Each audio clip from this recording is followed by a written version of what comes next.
내가 산을 향하여 눈을 들리라. 나의 도움이 어디서 올까? 나의 도움은 천지를 지으신 여호와에게서로다. 여호와께서 너를 실족하지 아니하게 하시며 너를 지키시는 이가 졸지 아니하시리로다. 이스라엘을 지키시는 이는 졸지도 아니하시고 주무시지도 아니하시리로다. 아멘. 다 같이 자리를 일어나셔서 찬송가 32장 찬송가 32장 함께 찬송하시겠습니다.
사도신경으로 신앙 고백하시겠습니다.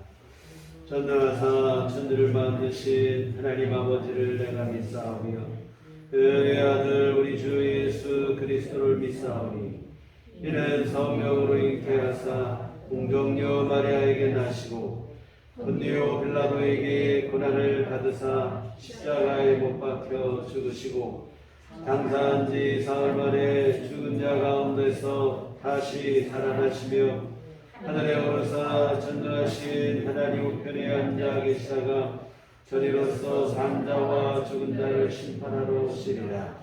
성령을 믿사오며 거룩한 공유와 성도가 서로 교통하는 것과 죄를 사하여 주시는 것과 몸이 다시 사는 것과 영원히 사는 것을 믿사옵나이다. 아멘. 성시교독은 교독문 28번입니다.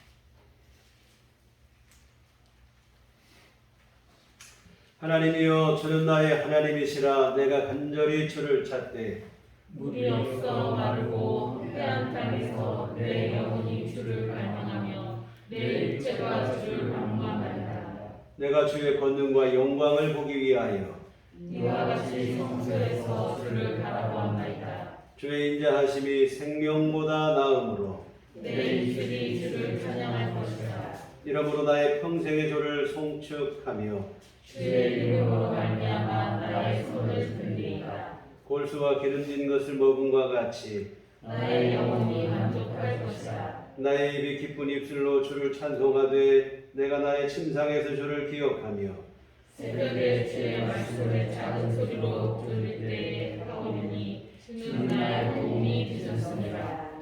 내가 주의 날개에 그늘에서 즐겁게 부르리이다. 아멘. 성경은 찬송가 4장입니다.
태초에 말씀이 계십니다.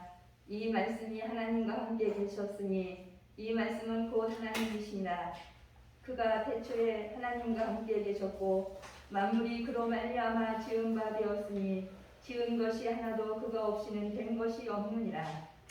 은혜로우시고 거룩하신 하나님 아버지께 감사와 영광을 돌립니다. 불안정한 세상에서 일주일 동안 지켜주셨다가 거룩하고 복된 날 주님의 보좌 앞으로 불러주셔서 예배 드리게 하심을 진심으로 감사합니다. 주님께 영과 진리로 예배합니다. 찬양과 경배로 주님께 예배를 드립니다. 하나님 아버지, 우리들의 예배를 기뻐 받아 주시옵소서. 사랑의 주님, 주님의 은혜로 하루하루를 살아갑니다. 항상 주님께서 함께하여 주심을 감사합니다. 주님, 날씨가 점점 더워지고 있습니다. 이제 더위가 시작되어서 습도가 높은 날씨에 짜증이 날 수도 있지만 주님의 말씀을 마음에 새겨 무더운 날씨에 여름을 건강하게 보낼 수 있도록 지혜와 은혜를 부어 주시옵소서. 우리는 주님의 은혜로 살아가는 주님의 자녀입니다. 주님의 말씀대로 구별된 삶을 살아가게 하여 주옵소서. 우리의 삶과 행동이 주님 보시기에 교회에서도 세상에서도 거룩한 삶을 살게 하옵소서. 우리들의 마음과 생각과 행함을 지켜주시사 우리들의 모든 삶이 빛과 소금의 역할을 잘 감당하게 하여 주옵소서. 그리하여 하나님이 늘 기뻐하시는 거룩한 삶을 살아가게 하여 주옵소서. 주님, 우리들 교회 모든 성도님들 무더운 여름철에 건강을 지켜주시옵소서. 몸이 아파 병원에 입원하신 집사님 아픈 곳에 주님의 피 묻은 손으로 만져주셔서 후유증이 없게 하여 주시고 하루속히 회복시켜 주옵소서. 주님의 은혜로 태어나여 우리와 같이 예배당에서 하나님 아버지께 예배드릴 수 있게 은혜를 베풀어 주시옵소서. 또 마음에 어려움을 당한 성도님이 계시면 주님께서 그 마음의 아픈 곳을 위로해 주시고 평안을 주시옵고 기쁨을 주옵소서. 우리가 하루하루 살아갈 수 있게 힘을 주시는 하나님 아버지, 주님만 의지하고 바라봅니다. 주님, 답답한 우리들의 심령에 성령 충만함으로 역사하여 주옵소서. 우리의 영이 흐릿하지 않고 주님의 영으로 늘 충만하여서 기쁨으로 살아가게 하여 주옵소서. 주님, 우리들 교회를 위해 기도합니다. 주님, 우리들 교회를 기억하여 주시옵소서. 우리들 교회가 7월부터 전도하려고 준비 중에 있습니다.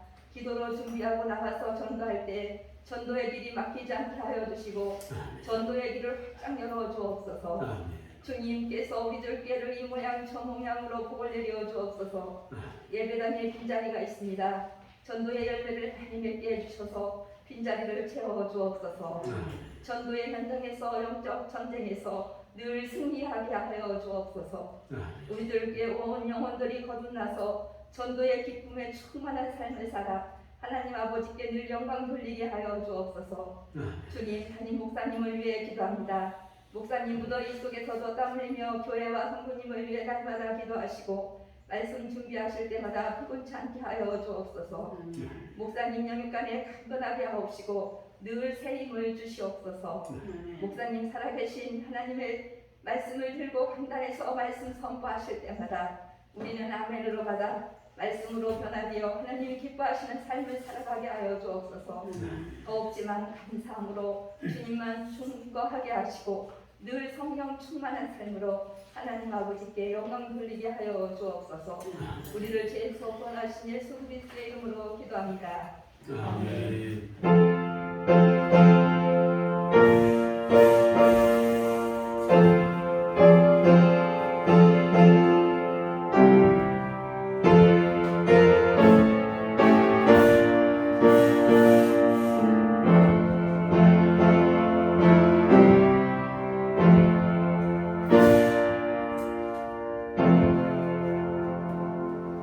주님 가르쳐 기도하시겠습니다.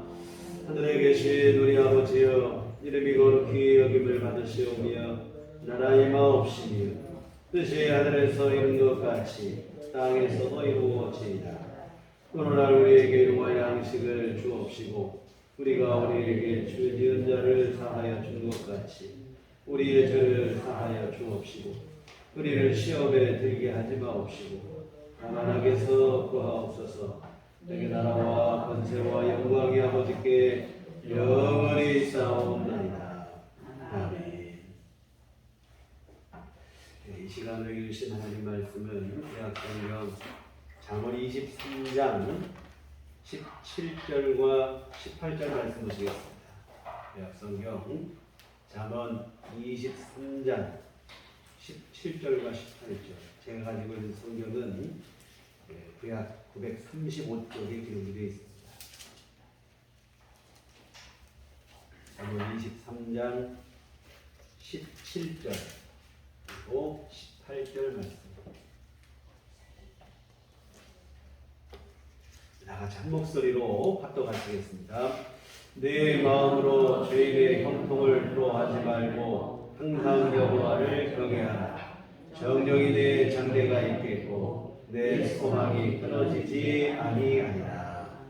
아멘. 우리 주님의 은총과 평강이 교회 함께 하시기를 기원합니다. 제가 평소 자주 방문하는 기독교 인터넷 사이트에 올라온 우리 집사님의 안타까운 사연을 소개합니다. 막내딸이 있는데 학교에서 왕따를 당하더니 다니던 교회에서도 왕따를 당하고 급기야는 정신적 질환으로까지 이어졌다는 사연입니다. 병원 치료를 받고 있으나 차도가 경과가 신통치 않은 그런 모양입니다. 너무 마음이 아프고 괴롭다 보니까 하나님께마저도 서운하고 원망스러운 마음이 든다며 이 게시판을 통해 하소연을 하신 것인데, 물론 평소에도 힘든 일이 있을 때면 종종 게시판을 통해서 투정어린 하소연을 하긴 했지만 이분이 기본적으로 하나님을 향한 신뢰가 두터운 분이십니다. 그런데 지금의 상황은 감당하기가 너무 어렵다는 거예요. 하나님을 부정하는 것은 아니지만 원망의 마음이 쉽게 해소되지 않는 모양입니다. 그런데 이렇게 힘든 중에 자신을 더 힘들게 하는 게 또 있다는 거예요. 바로 뭐냐면 안 믿는 언니의 핀잔, 그리고 믿지 않는데도 불구하고 문제없이 잘 사는 주변의 이런 상황들, 이런 것이 자신을 또 더 힘들게 한다. 이 게시판에 올라온 그 집사님의 글을 그대로 한번 옮겨보겠습니다. 하나님이 왜 이러실까요? 둘째 언니 말대로 평생 하나님만 믿었는데 너는 왜 인생이 힘드냐고 따지는데 할 말이 없어요. 하나님 안 믿고 악하게 살아도 주변에는 잘 살던데 나는 왜 이럴까요? 정도의 차이는 있겠지만 우리도 간혹 이런 마음이 들 때가 있습니다. 왜 나만 힘들까? 다른 사람들은 그냥 아무렇게나 살아도 문제없이 잘 사는 것 같은데 왜 나는 이렇게 힘들고 어려울까? 원망이 들고 하나님께 서운한 마음이 들 때가 있지요. 그런데 여러분, 이런 고민은 비단 오늘 우리만의 문제가 아니었습니다. 오래전 신앙의 선배들에게도 어려운 숙제이기는 마찬가지였습니다. 시편에도 보시면 이런 고민을 가지고 주님 앞에 나와 탄식했던 이들이 있었고, 오늘 보신 본문도 말씀도 보면 이런 고민을 배경으로 하고 있는 교훈의 말씀입니다. 이 하나님과 상관없이 살아가는 죄인들, 그 죄인들의 형통, 이것에 대한 문제입니다. 뭐 아무 문제 없이 죄를 짓고 살아감에도 형통하게 잘 사는 거예요. 뭐 그러거나 말거나 나도 평안하게 살면 괜찮은데, 문제는 오늘 우리 삶이 믿음으로 살려고 하는데도 불구하고 힘들고 어려울 그런 때이지요. 발버둥 치면 칠수록 더욱 삶의 무게가 나를 짓누르고 어려워질 때, 그때 이러한 모습을 보면 실망이 됩니다. 분노가 일어나기도 하고 원망의 마음이 되기도 하죠. 믿음으로 살면 뭐하나, 아무렇게나 막 살아도 저렇게도 잘 살고 문제없이 사는데, 이럴 바에는 나도 그냥 뭐 아무렇게나 막 사는 게 더 낫지 않을까, 원망과 불평의 마음이 되죠. 이런 상황에서 여러분, 우리는 어떻게 해야 될까요? 원망과 불평으로 일관하며 하나님이고 뭐 믿음이고 상관없이 내 멋대로 살아가는 것일까요? 악인의 형통을 부러워하며 나도 저렇게 한번 살아볼까, 그런 생각에 젖어 사는 것일까요? 여러분, 어떻게 하는 게 옳겠습니까? 여러분, 너무 원론적인 대답이라고 들을 수 있겠지만 여러분께 드리는 말씀은 이런 상황일지라도, 그럼에도 불구하고 우리가 해야 될 일은 하나님을 경외하며 믿음의 길을 신실하게 걸어가야 된다고 하는 사실입니다. 오늘 17절 말씀해 보시면, 내 마음으로 죄인의 형통을 부러워하지 말고 항상 여호와를 경외하라. 이 죄인의 형통 부러워할 거 없다는 겁니다. 그런 때일지라도 항상 하나님을 경외하라. 실망하지도 말고 실족하지도 말고 계속해서 하나님을 경외하며 믿음으로 나가라는 겁니다.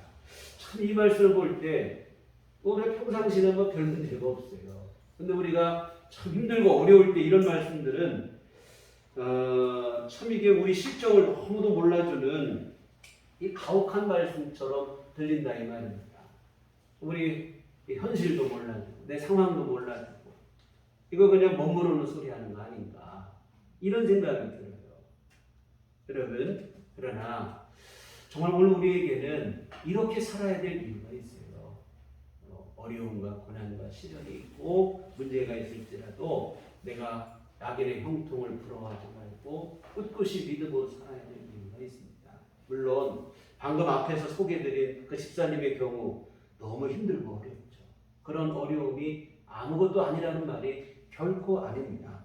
마음의 원망이 나오는 게 어찌 보면 이상할 것도 없을 정도로 정말 힘든 상황인 것이 분명합니다. 그러나 여러분, 아무리 그러할지라도 구원받은 하나님의 백성은 그러한 때일지라도 주님을 신뢰하며 믿음으로 살아가야 할 줄 믿습니다.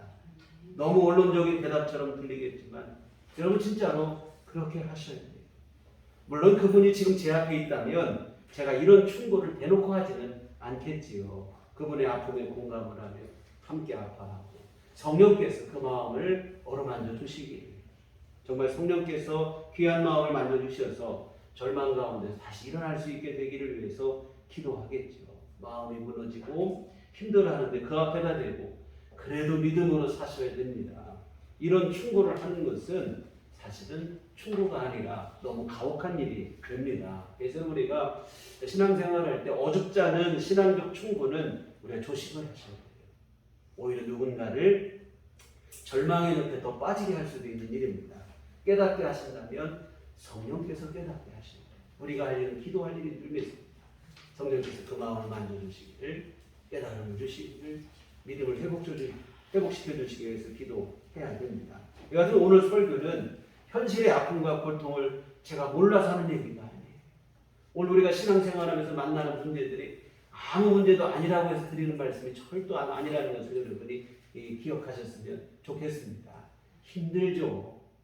왜 안 힘듭니까? 어렵고 하늘이 무너지고 정말 가슴이 답답하고 어찌해야 할 바를 모르는 상황들이 우리가 닥칠 때가 있다 이 말입니다. 그걸 모르고 입바른 소리로 신앙적 교훈을 강요하려고 해서 드리는 말씀이 아니라고 하는 사실입니다.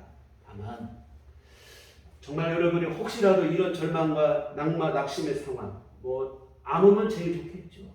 근데 여러분 신앙생활하다가 이런 상황에 부딪혔을 때 여러분이 그런 감정에 함몰되거나 휩쓸리지 않고 조금이라도 더 빨리 신앙을 회복하시고 하나님의 은총을 회복하시는 그러한 삶이 있기를 바라는 마음에서 드리는 말씀입니다.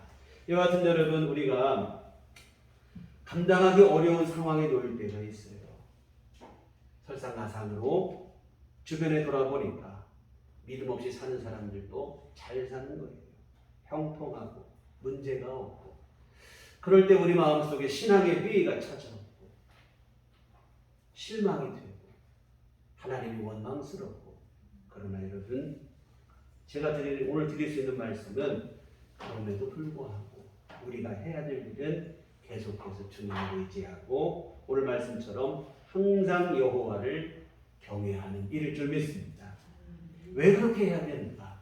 첫째, 여러분, 형통이 우리 인생의 목적이 아니기 때문에 그래요. 우리가 항상 잊지 말아야 될 중요한 사실이 있습니다. 뭐냐면 모든 인생의 가장 궁극적인 문제는 죄와 사망이라고 하는 사실입니다. 오늘 내 삶이 형통하지 못하는 것, 내가 출세하고 성공을 이루지 못하는 것, 물론 이런 것도 문제가 되겠으나 우리 인생의 가장 근원적인 문제는 바로 죄와 사망의 문제라고 하는 사실입니다. 내가 죄인이 되었고 그 죄로 말미암아 지옥의 멸망과 저주 가운데 떨어질 운명이 되었다는 게 이 땅의 모든 인생들의 공통적인 가장 궁극적인 문제입니다. 그런데 여러분, 감사하게도 우리 주 예수님의 십자가 죽으심과 부활로 인해 우리의 죄가 용서되었고 사망에서 벗어나 우리는 천국과 영생을 누리게 되어졌습니다. 이미 예수 그리스도 안에서 이런 은총을 우리 모두가 누리고 있어요. 이런 은혜를 입은 우리가 잠시 어려움이 있고 문제가 있다고 해서 원망하거나 불평하는 것은 심정적으로는 이해가 되지만 그러나 그렇게 하는 것은 온당한 일은 아니라고 하는 사실입니다. 여러분, 우리 하나님께서는 창세전부터 우리를 구원하실 것을 계획하셨고 우리 주 예수님은 십자가에 죽기까지 희생하심으로 우리를 구원하시고 성령께서는 만물보다 심히 더 부패한 우리의 심령 가운데 친히 찾아오셔서 우리로 하여금 예수를 믿게 하시고 그 믿음을 지키게 하시고 천국 가는 그날까지 우리를 지키시고 인도하시겠다고 보증을 서시고 약속을 해주셨습니다. 성부, 성자, 성령 삼위일체 하나님으로부터 우리가 감당할 수 없는 은혜를 입은 거예요. 이 은혜를 잊어버리고 우리가 원망하고 불평하는 것은 곤란합니다. 그리고 우리가 기억해야 될 분명한 사실은 우리를 구원하신 성부, 성자, 성령 삼위일체 하나님께서는 지금 내 어려움과 문제 속에 나를 그냥 내버려 두실 분이 절대로 아니라고 하는 사실입니다. 반드시 하나님의 때에 우리를 선한 길로 인도하시고 우리 삶을 회복하시고 우리를 복되게 하실 줄 믿습니다. 이 사실을 믿고 계속해서 우리가 주님을 신뢰해야 됩니다. 그래서 여러분, 이것이 바로 고난과 시련 앞에서 우리가 해야 될 일이에요. 이와 같은 중요한 것은 인생의 목적이라고 하는 것이 형통이 아니라고 하는 사실을 잊지 않으셨으면 좋겠습니다. 모든 인생의 가장 궁극적인 목적은 죄와 사망에서 사실은 구원받는 일이에요. 형통이 아니라 구원이 우리 삶의 가장 중요한 목적임을 잊지 않았으면 좋겠습니다. 무조건 잘 되기만 하면 그만인 게 아니에요. 우리 잘 되고 성공하고 형통하고 출세한 것 같아도 구원의 은혜를 받지 못하면 그 사람은 성공한 게 아니라 실패한 인생이 되고 만다고 하는 사실입니다. 그러므로 오늘 말씀처럼 죄인의 형통을 부러워할 일이 아니지요. 그것 때문에 시험 들고 실족할 일도 아니라 이 말입니다. 우리가 해야 될 일은 계속해서 주님을 신뢰하는 일이고 하나님을 경외하는 일일 줄 믿습니다. 두 번째로 우리가 악인의 형통을 부러워할 것이 아니라 계속해서 주님만 의지해야 되는 이유가 뭔가? 형통했다고 해서 무조건 다 그 사람에게 그것이 복이 되는 일이 아니기 때문에 그렇습니다. 지금 세상은 성공지상주의에 온통 물들어 있어요. 성공하고 출세하면 그것이 선이 되고 정의가 되는 세상입니다. 그래서 나온 말이 뭐냐면 억울하면 출세해라. 이런 말 많이 들어보셨잖아요. 그러나 여러분, 성공하고 출세했다고 해서 무조건 그것이 나에게 복이 되는 것인가? 그렇지 않습니다. 여러분, 형통 자체가 중요한 게 아니고 이 형통이 어디로부터 우리에게 왔느냐 하는 것이 더 중요한 사실임을 기억하시길 바랍니다. 여러분, 어디로부터 온 형통인가? 오늘 본문의 말씀처럼 죄인의 형통, 뭐 잘 되는 것 같고 성공한 것 같고 출세한 것 같지만 여러분, 그 출발은 뭐냐면 죄라 이거예요. 죄를 기반으로 해서 출세하고 성공하고 형통한 것이라면 그것은 여러분 성공한 것인가, 출세한 것인가, 형통한 것인가? 아닙니다. 한마디로 그냥 그것은 죄일 뿐이에요. 그리고 성경은 죄의 싹은 사망이라고 분명히 우리에게 말씀하고 있습니다. 여러분, 잠깐 성공하고 출세하고 형통한 것 같지만 죄로 인한 것이라면 그것은 죄고 그 사람은 반드시 멸망으로 끝날 수밖에 없는 구조. 그러니 우리가 이것은 뭐 시기할 것도 없고 프로할 것도 없고 시험 들 일도 없어요. 잠언 우리 뒤에 오늘 보신 말씀 뒤에 있는 24장 19절에서 20절에 보면 너는 행악자들로 말미암아 분을 품지 말며 악인의 형통함을 부러워하지 말라. 대저 행악자는 장래가 없겠고 악인의 등불은 꺼지리라 했습니다. 오늘 말씀과 같은 얘기가 되는데요. 악인의 형통을 부러워하지 말아라. 그 이유를 밝히고 있는데 장래가 없겠고 등불이 꺼지게 될 것이라. 잠깐은 뭐 잘 되는 것 같고 형통한 것 같고 출세한 것 같지만 문제는 잠깐이라는 게 문제예요. 영원히 그렇게 되는 법은 없다는 겁니다. 잠깐 후면 그 죄로 말미암아 반드시 심판을 받게 되는데 장래가 없다. 뭐 뒤가 없다는 거예요. 기대할 게 없다. 당장은 목에 큰 소리 치고 뭐 힘주고 하겠으나 부러워할 일이 절대로 아니라 이 말입니다. 그러니까 무조건 하고 형통하기만 하면 복이라고 생각하는데 지독한 착각이에요. 주님께서 주시는 형통이라야 진짜로 여러분에게 형통함이 되고 복이 된다는 사실을 믿으시기를 주의 이름으로 부탁을 드립니다. 하나님께서 은혜로 주시는 것만이 우리에게 복이 될 수 있어요. 인간적인 방법으로 얻어지는 것들은 절대로 복이 되지 않습니다. 잠깐은 뭐 유익한 것 같고 잘 되는 것 같은데 진정한 복이 되지를 못해요. 다소 인내가 필요하고 조금 기다림이 필요할지라도 하나님으로부터 받은 것만이 여러분에게 진짜로 복이 되고 여러분의 삶에 유익이 된다고 하는 사실입니다. 요즘 수요예배 시간에 우리 교회에서 창세기를 함께 보고 있는데 아브라함 얘기를 요즘 보고 있어요. 아브라함은 75세 하나님의 부름을 받았고 고향과 친척을 떠나 하나님 지시하시는 땅으로 가라는 명을 받았습니다.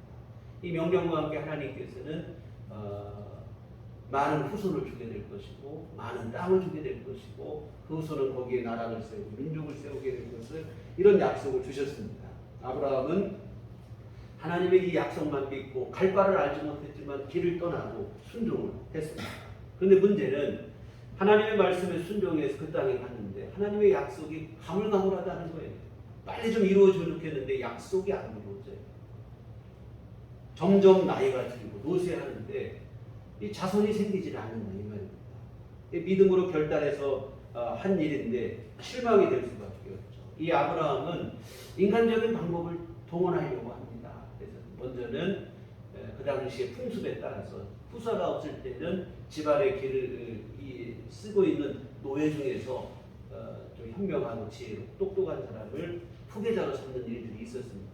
이 아브라함도 다메섹 사람 엘리에셀을 내 후계자로 삼겠다고 하나님께 얘기합니다. 그런데 하나님이 아니라는 기다리라는 거예요. 아브라함과 사라를 통해서 반드시 자식을 얻게 될 것이다. 후손을 얻게 될 것이라고 합니다. 아브라함도 그 말씀을 믿고 또 믿었어요. 그런데 믿었는데 약속이 안 이루어지는 거예요. 시간은 점점 하나님의 약속을 받고 그 땅에 오니 10년이 됐을 때 아브라함은 75세였는데 85세가 되고 그 아내 사라는 75세가 됐어요. 이게 뭐 후손을 생산할 수 있는 그런 몸이 아니죠. 이때쯤 되니까 하나님의 약속이 도무지 믿어지지 않는 거예요. 뭐 하늘의 묵별만큼 땅의 티끌만큼만 후손을 그만두고 뭐 후손 한 명도 없으니까 안 믿어지죠. 그때 사라가 뭐라고 하냐면 자기 몸종의 하나인 하갈을 첩으로 들여서 후손을 얻자 이런 얘기를 합니다. 아브라함도 그 제안에 동의를 해요. 이 인간적인 방법이죠. 하갈을 첩으로 들여서 빨리 후손을 얻는 게 더 쉬운 방법이겠다 이런 생각을 한 거죠. 그런데 정말 처음에는 잘 되는 것 같았어요. 하갈을 첩으로 들이고 하니까 곧바로 임신이 된 거예요. 역시 생각한 대로 일이 빨리 되는구나. 뭐 형통한 길이 열리는구나 생각을 했죠. 그런데 여러분 해결해야 합니다. 또 다른 문제를 덤으로 받는 일밖에 되지 않았어요. 이 하갈이 임신한 사실을 알게 되면서부터 갑자기 변신을 사람이 그냥 변하는 거예요. 자기 주인이었던 사라를 무시하고 멸시하기 시작합니다. 사실 사라는 자식을 낳지 못한 게 평생의 한이고 또한 가장 부끄러움과 약점으로 생각을 하는데 하갈이 임신을 하고 그 위세를 부리며 멸시하니까 너무 치욕스럽죠. 근데 하갈의 멸시를 참다 못한 사라는 아브라함에게 뭐라고 합니까? 책임져라. 이거 첩으로 줬더니 이런 일이 벌어졌다 하면서 남편을 향해서 또 바가지를 긁는 거예요. 그래서 아브라함이 견디지를 못해요. 뭐라고 하냐면 원래 하갈은 당신의 몸종이니까 마음대로 처분하라. 그랬더니 전세가 역전이 되는 거예요. 사라가 하갈을 학대하기 시작합니다. 그 학대가 얼마나 심했는지 하갈이 결국은 견디다 못해 임신한 몸으로 그냥 집을 뛰쳐나가는 거예요. 뭐 물론 뒤에 하나님의 은혜로 다시 돌아오긴 했지만 이 집안이 엉망이 되는 거예요. 일이 해결이 된 게 아니라 오히려 긁어 부스럼이 되고 말았습니다. 인간적인 방법으로 어떻게 쉽게 해결해 보려고 했는데 쉽게 해결되는 듯 싶었으나 해결이 된 게 아니라 혹을 때려다 혹을 붙인 격이 되고 말았습니다. 여러분 더뎌 보이고 힘들어 보일지라도 하나님께서 주시는 은총을 기다리시기를 부탁을 드립니다. 아브라함이 더 세월이 흘러 하나님의 약속에 따라 아들을 낳게 되는데 이삭입니다. 하나님이 주신 아들 이삭, 이 이삭이야말로 약속의 자녀가 되고 복의 자녀가 된 것을 우리가 성경을 통해 확인할 수 있습니다. 여러분 하나님께서 나에게 주시는 게 진짜 복이라는 거예요. 내가 악한 방법을 통해서 잠시 형통하게 되고 내가 세상적인 방법으로 잘 되게 되는 것 같고 그러나 여러분도 부러워할 것도 없고 잘 되는 것도 아니에요. 절대로 나에게 복이 되지 않습니다. 악인의 형통, 죄 가운데 얻어지는 성공, 출세는 겉으로 좋아 보이지만 그 속에 독이 들어있는 독배라 이 말입니다. 아무리 여러분이 힘들고 견디기 어렵다 할지라도 절대로 내가 넘보지 말아야 되고 내가 마셔서는 안 되는 게 바로 뭐냐면 독이 든 잔이에요. 겉이 아무리 화려하고 보암직도 하고 좋아 보인다 할지라도 그 속에 독이 들었다면 그것을 여러분 내가 마시면 안 되는 거예요. 근데 우리는 너무 힘들고 어렵다 보면 순간적으로 어떤 생각이 드냐면 홧김에 되는 대로 막 해보겠다. 되는 대로 한번 살아보고자 하는 그러한 생각이 우리 마음속에 일어난다 이 말입니다. 그러나 여러분 이것은 해결이 아니라 오히려 일을 더욱 힘들게 하는 것에 지나지 않아요. 우리 잠언 25장 19절을 한번 보시면 환난 날에 진실하지 못한 자를 의뢰하는 것은 부러진 이와 위골된 발 같으니라. 내가 환난을 당했어요. 어려움 만났어요. 그런데 그날에 하나님을 의지해야 되는데 하나님을 의지하는 게 아니라 진실하지 못한 자를 의지하는 것은 부러진 이와 같고 위골된 발과 같다. 이렇게 말씀하고 있는데요. 진실하지 못한 자를 의지한다는 것은 다른 말로 하면 오늘 본문의 말씀과 비교해서 본다면 악인의 형통을 부러워하며 세상적이고 육신적인 방법을 따라 사는 것을 말하는데 그렇게 하는 일, 환난 당한 날에 내가 하나님 말씀을 의지하는 게 아니고 악인의 형통을 부러워하며 그들이 가는 대로 내가 따라하고 그들의 육신적인 방법을 동원하면 이게 어떤 일과 같으냐? 부러진 이와 같고 위골된 발과 같다. 여러분 이가 부러지면 그 이로 여러분 음식을 씹을 수 있나요? 못한다 이 말입니다. 위골된 발로는 뼈가 어긋난 발이라면 그 발로는 여러분 우리가 걷고 뛰는 것은 고사하고 서 있기도 어렵다 이 말이에요. 무슨 얘기냐면 무용지물이다. 내가 환난을 당하는 날에 인간적인 방법을 선택하는 것은 아무런 도움이 안 됩니다. 근데 우리는 홧김에 너무 하나님의 약속 기다리기 어렵다는 이유로 되는 대로 한번 해보고 이런 생각이라는 거예요. 그렇게 할 일이 아니에요. 이어지는 25장 28절 말씀에도 보시면 자기의 마음을 제어하지 아니하는 자는 성읍이 무너지고 성벽이 없는 것과 같습니다. 자기 마음을 제어하지 못하고 홧김에 자기 멋대로 사는 사람은 어떤 것 같으냐? 마치 성읍이 무너지고 성벽이 없는 것과 같다는 거예요. 여러분 성읍이 무너졌는데 성벽까지 무너졌다. 이건 완전 폐허가 된 거 아니겠습니까? 여러분 자기 마음을 제어하지 못하는 게 바로 이와 같다. 내 마음을 제어하지 못하고 홧김에 드는 생각으로 이렇게 저렇게 하는 것은 여러분 그렇게 해서 뭔가 해결되는 게 아니라 이미 그런 마음이 된다는 자체로 성읍이 무너진 것이고 성벽이 무너진 것이고 완전히 모든 게 무너지게 된 것이라 이런 얘기입니다. 여러분 우리가 때로 너무 힘들고 어려우면 감정이 절제가 안 될 때가 있어요. 홧김에 되는 대로 막 해버리고 싶은 생각이 강하게 될 때가 있어요. 여러분 절대로 그렇게 하시면 안 된다 이 말이에요. 자기 스스로 자기를 무너뜨리는 일이 화와 어떤 데 보면 화를 분노를 주체하지 못하고 자기 몸을 자해하는 사람들 그와 똑같은 일이에요. 후회할 일이란 말이에요. 해결이 아니라 일을 더 악화시키는 거예요. 사랑하는 성도 여러분, 우리가 해야 될 일은 계속해서 주님을 신뢰하고 경외하는 일이 늘 믿습니다. 되는 대로 막 살고 악인의 형통을 풀어가고 흉내내고 따라하고 안 된다 이 말이에요. 여러분 넘지 말아야 할 선이라는 것이 있다고 하는 사실을 항상 명심했으면 좋겠습니다. 아무리 힘들고 어렵다 할지라도 해서는 안 되는 일이라는 건 항상 있기 마련이에요. 바로 뭐냐면 악인의 형통을 풀어가고 그것을 흉내하고 따라하고 그렇게 하는 일이 바로 그것이라 이 말입니다. 절대로 우리에게 복이 되지 않습니다. 하나님을 경외하며 믿음으로 살아요. 물론 이게 쉽지는 않습니다. 이렇게 한다는 게 어려운 일이죠. 그러나 여러분 그럴 때 이러한 때일지라도 내가 믿음을 지키는 이게 사실은 진짜 믿음은 거기에서 판가름이 나죠. 여러분 믿기 어려울 때 모든 사람이 다 실망이 될 그때에도 믿음을 지킨다면 그게 진짜 믿음이 되어질 줄 믿습니다. 그와 같은 여러분 믿음으로 인내하며 계속해서 하나님을 신뢰할 때 그때 어떤 일이 주어지는가? 오늘 18절 말씀 보시면 정령이 내 장래가 있겠고 내 소망이 끊어지지 아니하리라. 반드시 네 장래가 있고 소망이 끊어지지 않는다.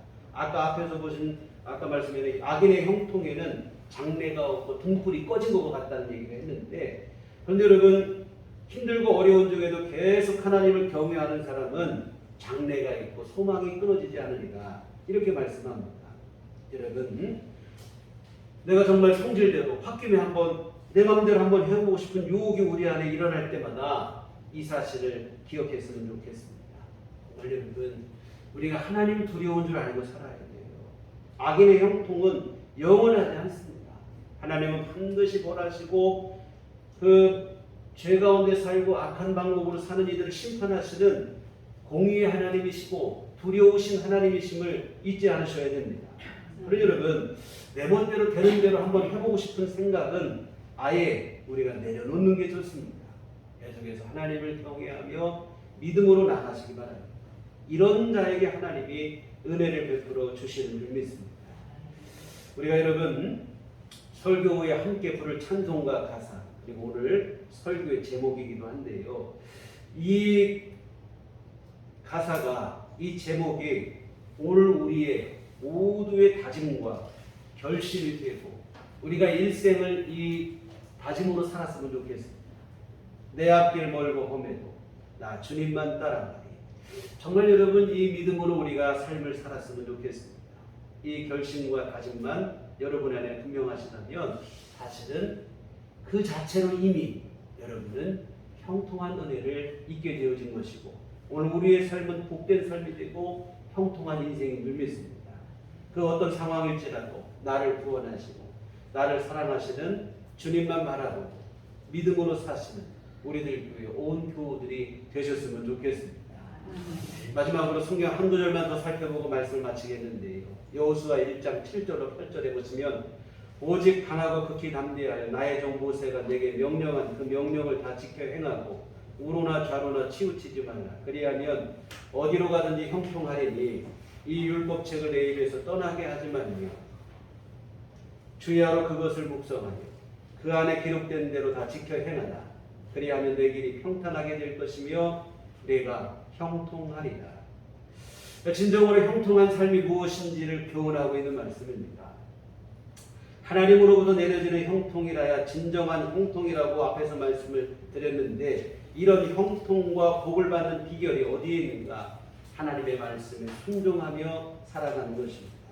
그래서 주의 말씀을 내 입에서 떠나지 말게 하고 주야로 그 말씀을 묵상하고 그 안에 기록된 대로 지켜 행하고 그럴 때 여러분 우리 앞에 평탄함과 형통함이 주어질 것이라 이렇게 말씀합니다. 여러분 우리는 그런 생각을 자주 많이 합니다. 형통한 길이 어디 있습니까? 내가 무엇을 하면 형통할까? 내가 어디로 가야 성공하고 출세할까? 이런 생각을 많이 하는데요. 그런 근시안적인 생각으로 살지 말라는 거예요. 물론 무엇을 해야 될 것이고 어떤 선택을 해야 되는 게 중요한 일입니다. 그러나 그런 선택과 결정 이전에 더 중요한 선택이 있다는 거예요.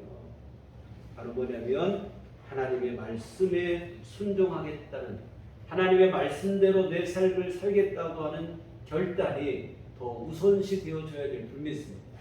그래서 하나님의 말씀 안에 순종하겠다는 결단 안에서 오늘 우리의 삶을 분별하고 판단하고 결정하고 그렇게 하는 게 옳지 이런 하나님의 말씀에 따른 믿음의 삶에 대한 결정은 없고 그냥 어떻게 하면 내가 성공할까 어떤 걸 해야 내가 좀 출세할까 형통할까 여러분 이런 생각이 들면 우리 삶은 좌충우돌이 될 수밖에 없고 우왕좌왕하다 끝나는 이런 삶이 될 수밖에 없어요. 정말 여러분 오늘 하나님께서는 형통한 삶을 원하거든 한 가지만 기억하라는 거예요. 하나님의 말씀을 따라 살라는 거예요. 좌로나 우로나 치우치지 말고 말씀대로만 순종하면 내가 어디로 가도 평탄하고 무엇을 해도 형통하다는 거예요. 내가 어디로 가야 될까? 나 뭐 해야 될까? 이게 아니고 순종하면 어디로 가도 무엇을 해도 형통한 길 열어주시고 평탄한 길 열어주시겠다. 정말 여러분 우리가 자주 드리는 말씀인데 성경에서 확인할 수 있는 게 바로 뭡니까? 주님의 말씀에 순종하며 나가니까 바다에도 길이 열리는 거예요. 여러분 바다를 헤엄쳐서 걷는 것도 아니고 배를 타고 걷는 게 아니고 걸어서 가는 길이 열린다 이 말이에요. 이런 일이 어디 있습니까? 말씀에 순종할 때 바다에도 길이 열려요. 말씀에 순종하니까 광야에서도 양식을 얻고 반석에서 샘물이 솟아나는 일이 일어났다 이 말입니다. 여러분 주님을 경외하며 그 말씀에 순종하시기 바랍니다. 내 삶이 아무리 지금 힘겹고 어렵다 할지라도 여러분 절망하거나 낙심하지 마시고 주님 의지하시기 바랍니다. 주의 말씀 인도하는 대로 순종하며 나갈 때 하나님께서 반드시 우리에게 형통한 길을 열어주실 줄 믿습니다. 정말 여러분 때로 우리 살다 보면 힘들고 어려울 때가 있죠. 정말 숨통이 조여오는 것 같은 답답함 속에 답답한 일들이 벌어지기도 하고 참 아무리 하나님을 불러봐도 뭐 대답도 없는 것 같고 마음은 점점 더 힘들기만 하고 심령의 눌림이 있고 어찌해야 될지 참 알 수도 없겠고 이럴 때가 있어요. 여러분 그때 우리가 기억해야 될 게 바로 뭐냐면 하나님을 구하는 일을 믿습니다. 때로 뭐 아무리 기도해도 안 들리는 것 같을지라도 하나님이 안 계신 것 같을지라도 그럼에도 불구하고 우리가 해야 될 일은 뭐냐면 주님을 의지하며 하나님 앞에 기도하며 주의 말씀에 순종하는 일인 줄 믿습니다. 오늘 말씀처럼 내 앞길 멀고 험해도 나 주님만 따라가겠다는 각오와 다짐으로 믿음으로 인내하는 일인 줄 믿습니다. 지금 당장은 답답해 보이는 것 같고 이렇게 해서 뭐가 되겠는가 싶을지 모르겠으나 여러분, 분명한 사실은 십자가 죽음을 통해 우리를 구원하신 예수님께서 우리를 절대로 외면하지 않으실 것이라고 하는 사실입니다. 하나님께서 믿음으로 사는 자에게 반드시 하늘의 위로와 은혜를 부어 주시는 줄 믿습니다. 그리고 이처럼 하늘로부터 내려오는 주님으로부터 받은 은혜만이 우리에게 진정한 복으로 작용을 한다고 하는 사실입니다. 악인의 형통과 육신적인 방법, 그것으로 인한 성공과 출세, 거듭 말씀드리지만 복이 아니라 오히려 독이 된다는 사실을 명심하시고 부러워할 것도 없고 그것 때문에 시험 들거나 실망할 일도 없습니다. 언제나 주님만을 구하시고 하나님의 은혜만을 의지하시고 그리하여 하나님께서 인정하시는 진정한 형통한 삶을 누리시는 우리들 교회 온 교우들 되시기를 주님의 이름으로 부탁을 드립니다. 기도하시겠습니다. 거룩하신 아버지 하나님, 죄인의 형통을 부러워하지 마시고 풍상 여호와를 경외하라 하신 말씀 우리 마음에 새기게 하여 주시옵소서. 우리 살아가는 게 앞길이 멀고 험하고 때로는 캄캄하고 절벽 같을지라도 나 주님만 따라가기를 하는 이 각오와 다짐을 갖고 언제나 주님 앞에 서는 믿음으로 살아가는 우리 삶이 되게 하여 주시옵소서. 그리하여 우리 하나님 내려주시는 진정한 은총 가운데 하늘의 복을 누리는 삶이 될 수 있도록 도와주시옵소서. 예수님 이름으로 기도했습니다. 아멘. 찬송가 우리 370장 찬송가 370장 찬송하세요.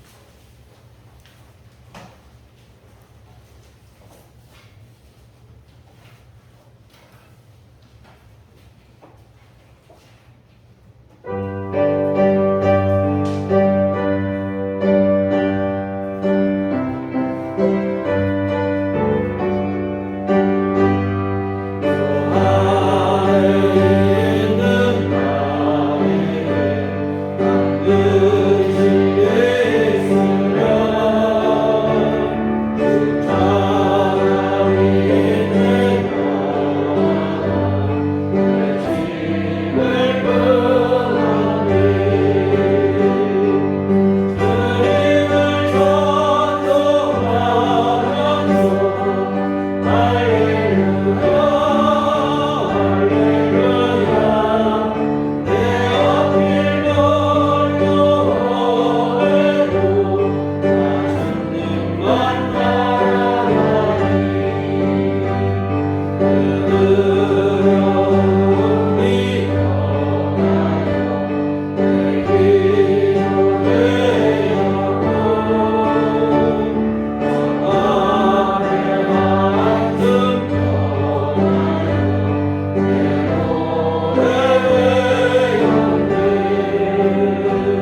함께 하시어 우리 삶을 바꾸시고 인도하심을 감사를 드립니다. 하나님 앞으로도 나와 예배하게 하시고 주의 귀한 말씀으로 우리 마음을 새기게 하시고 또한 아버지 하나님의 귀하신 은혜를 믿게 하심을 감사하며 주 앞에 이 헌금을 드립니다. 하나님 기뻐받아 주시옵소서. 이 헌금의 쓰임 때마다 주의 권능의 손길로 신이 역사하시오 하나님의 기뻐하시는 일들을 능히 이루게 하여 주시옵소서. 하나님 또한 오늘 귀한 헌금을 드리고 몸과 마음과 시간과 정성을 바쳐 하나님을 예배한 모든 심령들 위에도 한량없는 주의 은총을 내려 주시옵시고 하나님께서 귀한 심령들을 기뻐받아 주시옵소서. 무엇보다 아버지 하나님 오늘 귀한 말씀처럼 때로 힘들고 어려운 상황에 놓일지라도 우리가 험한 세상을 아직 이 땅에 두 발을 딛고 살아가는 종이지만 이러한 때일지라도 우리 실족하거나 실망하거나 우리 믿음의 발걸음 어그러지지 않게 하여 주시옵시고 항상 하나님만을 경외하며 신뢰하는 믿음의 삶을 살아갈 수 있도록 우리에게 더 큰 믿음을 허락하여 주시옵소서. 아버지 하나님의 도우심과 인도하신 가운데 믿음으로 승리하는 삶을 살아가게 부족함이 없도록 주께서 돌보시고 하나님 함께하여 주시옵소서. 또 아버지 하나님께는 우리에게 심령의 강건함과 함께 육신의 건강도 허락하여 주시옵소서. 하나님 아버지 늘 강건함으로 생활하는 삶이 될 수 있도록 주께서 매일의 삶 속에 새 힘을 허락하여 주시옵소서. 아버지 하나님 병중에 고생하는 우리 교우들이 있습니다. 하나님께서 권능의 손길을 베풀어 주시옵시고 하나님 치료하여 주시옵시고 회복되는 귀하는 종을 내려 주시옵소서. 우리 모든 교우들 매일 건강한 삶 하나님이 나에게 주심을 감사함으로 생활하게 하여 주시옵시고 이게 얼마나 놀라운 하나님의 특별한 은총인지를 잊지 않고 감사하며 하나님께 영광 돌리는 믿음의 삶을 살게 하여 주시옵소서. 또 주 앞에 날마다 부르짖는 우리 모든 교우들의 기도를 주께서 들어주시옵소서. 하나님께서 모든 기도를 들으시고 응답하여 주시옵시고 정말 우리 가운데 필요한 은총을 꼭 맞게 하나님께서 은총을 베풀어 주시옵소서. 하나님 아버지 특별히 또한 경제적인 문제로 기도하는 성도들도 있습니다. 하나님 아버지 참으로 어려운 때에 경제적인 문제로 어려움 당하지 않도록 하나님께서 필요한 모든 것들을 공급하여 주시옵시고 늘 아버지 하나님의 풍성한 은총 가운데 복된 삶이 될 수 있도록 하늘 문을 여시고 복을 내려 주시옵소서. 아버지 하나님 또 그 한 주간 우리 살아갈 때도 주님 세상에 많은 유혹과 또한 어려움이 있지만 하나님 그때마다 우리 믿음으로 승리하게 하여 주시옵소서. 또 아버지 하나님 험한 세상 가운데 우리 빛을 비추게 하여 주시옵시고 소금의 역할을 감당하여 선한 영향력을 이 땅에 끼치는 살아있는 주님의 자녀로서의 귀한 믿음의 삶을 살아갈 수 있도록 도와주시옵소서. 예수님 이름으로 기도했습니다. 아멘. 네, 교회 소식 시간입니다. 우리 서로 인사하실 때 주님만 바라봅시다. 네, 6월은 호국 보훈의 달로 나라와 민족을 위해서 함께 기도했으면 좋겠습니다. 나라 없는 국민은 없습니다. 함께 위해서 기도하실 때 특별히 나라가 한 마음으로 화합되는 나라가 될 수 있기 위해서 기도하시고 지금 코로나 전국에서 어려움이 있는데 잘 극복해 나갈 수 있도록 기도했으면 좋겠습니다. 매일 성경 7호로 8호로가 로비에 준비되어 있습니다. 하실 때 꼭 가지고 가셔서 여러분 매일 말씀을 묵상하시는 말씀을 묵상하실 때 말씀 묵상과 함께 기도하시는 일 끊임없이 함께 했으면 좋겠습니다. 그래서 5월 초에 예배 설교 때 말씀드린 것처럼 매일 말씀 보고 매일 기도하고 여러분 이것이 우리 신앙생활의 중요한 원칙이 됐으면 좋겠습니다. 그리고 주기도문 오늘 한 말씀 드리면 주기도문을 요약한 인쇄물을 뒤에 로비에 준비해 놨습니다. 가지고 가셔서 그동안 우리가 석 달 동안 주기도문 강의를 함께 나눴는데요. 간략하게 지면상 담을 수는 없어서 간략하게 요약을 했는데요. 기도하실 때 그 내용과 그 순서를 여러분이 생각하시면서 기도하시면 참 좋은 기도 생활이 되어질 줄 믿습니다. 그래서 한 번씩 꼭 가지고 가셔서 잘 보이는 곳, 여러분 기도하시는 자리에 놓고 기도하시고 함께 하시면 좋은 줄 믿습니다. 그리고 7월 첫 주일을 맥주감사주일로 우리가 지키게 됩니다. 우리 상반기 하나님의 은총 가운데 우리 삶이 인도받고 여기까지 오게 되는 감사하는 마음을 드리는 감사절인데요. 지금부터 우리가 마음속에 하나님 앞에 감사한 마음을 새롭게 하고, 우리가 정말 여러분 하나님이 감사절을 명하셨다는 것은 감사하는 게 맞다는 뜻이에요. 우리는 자꾸 감사할 게 있어야 감사할 생각을 하는데 하나님의 뜻이 그렇다면 하나님의 뜻이 맞는 줄 믿습니다. 그래서 여러분 미리 광고를 드리는 것은 그 시간까지 우리 안에 조금이라도 하나님에 대한 원망과 불평의 마음들은 사라지고 감사의 마음을 우리가 갖고 예배를 드려야 이게 진짜 감사주일 예배가 됩니다. 그래서 지금부터 기도하실 때마다 하나님의 은혜를 되돌아보는 시간을 삼으셔서 여러분의 마음속에 감사가 충만히 채워져서 함께 이 감사절 예배를 드렸으면 좋겠고요. 그리고 이 감사절 예배를 우리가 시작으로 해서 우리 예배가 조금 더 활성화됐으면 좋겠습니다. 그래서 그간 예배를 쉬시는 분들도 함께 예배를 드리고 또 주변에 또 우리 하셨던 분들 전도를 하시고 초청을 해서 드렸으면 좋겠습니다. 7월부터는 우리 또 전도 모임도 다시 시작하고 하는데요.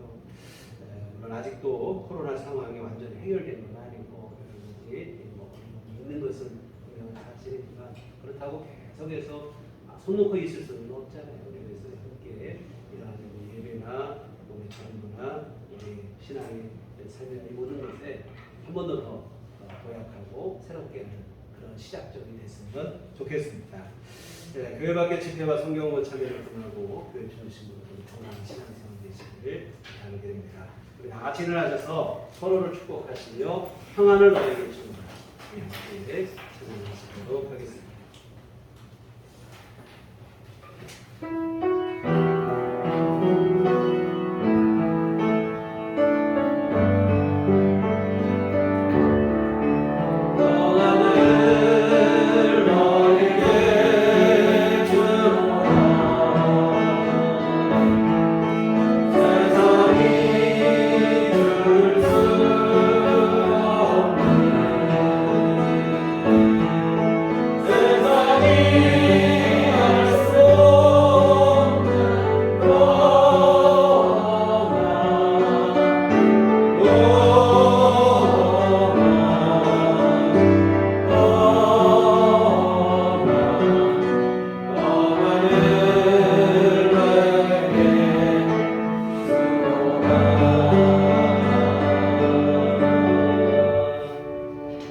오직 성령이 너희에게 임하시면 너희가 권능을 받고 예루살렘과 혼유대와 사마리아와 땅 끝까지 이르러 내 증인이 되리라.